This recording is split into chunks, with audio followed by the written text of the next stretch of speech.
last two episodes, I built a mouse handler and a multistate image. So in this episode, I will bring it all together and build a dial. I want the graphics to look better, so I downloaded a free dial from artveramusic.com. It's this one, and so my dial should look like this. I prepared this episode by making a copy of episode 4 about mouse handling. So you can see we have the mouse down event, we have the mouse up, and we have the mouse over, and we have the mouse move.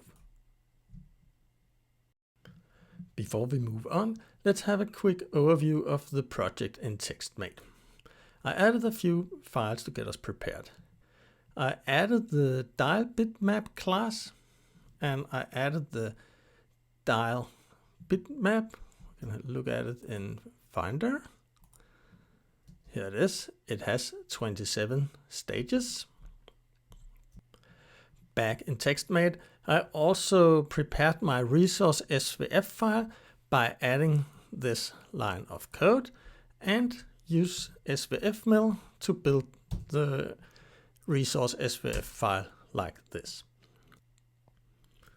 And I also cleared out my main file, so it does nothing. So now I got a clone of episode 4 and 5.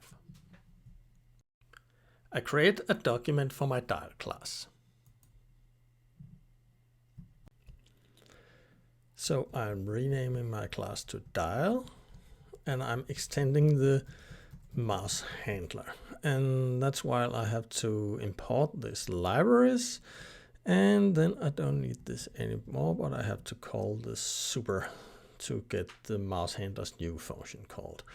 Then the next thing is that we actually made a multistate image like this. And then I had to make a new one of it like this. And then I will listen for when, oh yeah, this is the size of it. It's, as we remember, the dial bitmap, each frame was 49 width and the height was 46. So I go on and I will listen for when the dial is added to the stage like this, and then I have to the on added to stage. It takes an event, and I will add the multistate image at this point. And I will add my dial to my main file like this, creating a new dial, and we are adding it to the stage, and we have to place it somewhere. Stage like this, and now let's see if this will build. And here we go, and we can have a look at it in Firefox. I got my mouse over event, I got my mouse out event, I got my mouse down event, and my mouse up event. But I got this backdrop of the HaXe, so I have to remove that. And as I remember, it was a part of the multistate image, or no, the mouse handler. Here we go. So I just have to remove that. Otherwise, the mouse handler wouldn't have any size to do, but I think it should have it now. So if I go back and I reload, and now it's only applied to the dial image. And that's actually a multistate image. So now I have to make the multistate image change when I have the mouse move event going on. Let's remove all the traces from the mouse handler so we can trace from in the dial class and see what's going on.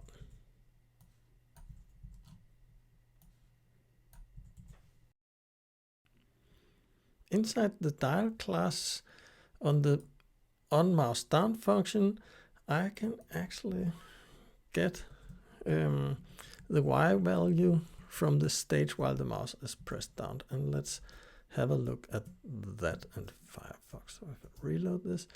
So this is the position of the mouse click from the top border of the Flash file. I need a few variables to keep track of my mouse. First, I need a to store the hit point so I can calculate how much the mouse has moved since I pressed down the mouse button. And then I need to store the start position from where I moved, and then I need to have the end position so I can get that when I start to move. And I also have to initialize those values like this. Let's move down here, and on the mouse down we will store the hit point, and we will also swap the start position with the end position, and we can remove that trace. And on mouse move we will actually calculate the end position by taking the start position and adding the hit point minus the state point where the mouse is. And let's try to trace that so we can see what's going on. If I move the mouse up, the value goes up. If I move the mouse down, the value goes down. But it can go below 0, and I don't want that. Also, there's another problem. If I move the mouse sideways, it updates its value all the time. So I want to fix that.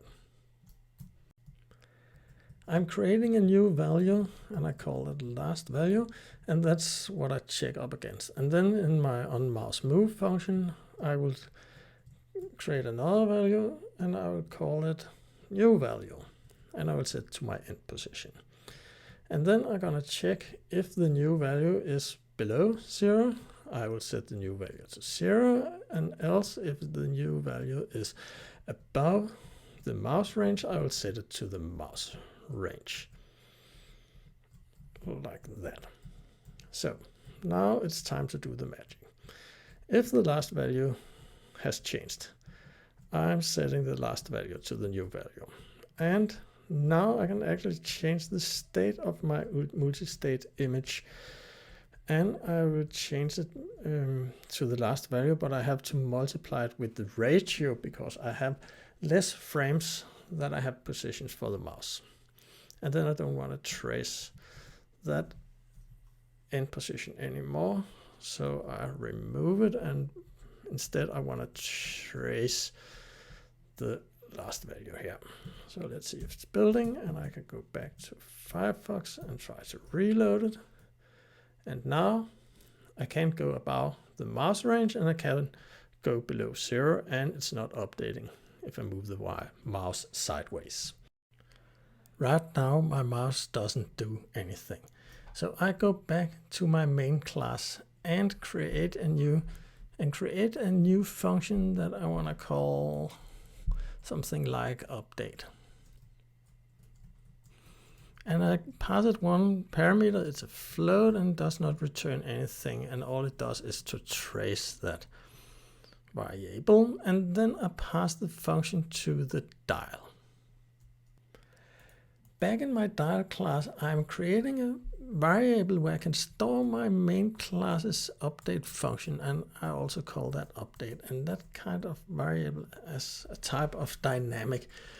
And I passed it to the dial as a parameter, so I'm receiving it here, and I make a default value of null, and then I store it in my new created parameter. And down in my onMouseMove, the first thing I do is to delete that trace function. I don't need it anymore. And then I check if I actually have something in my update parameter, and then I just call my update function, and that's a function pointer, so now you know that. And I see if this will build, and I go to Firefox and try it out. And here we go. It's working, and it sent out the range. And it really doesn't make sense to send out the range of how many positions the mouse can move in.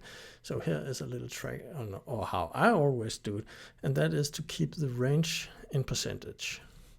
And I do that by dividing by the mouse range, and we can build it, and we can try to see what's happened now. And it goes in between 0 and 1. This has been a very long episode, and there's a few more things I can do, so I'm just real quick passing in some code here and tell you what it does. this set the position of the dial. So I can actually go to my dial and set the position, and it sets in percentage. So I can say it goes to dial. And if I build this, I'm just cleaning it up a little.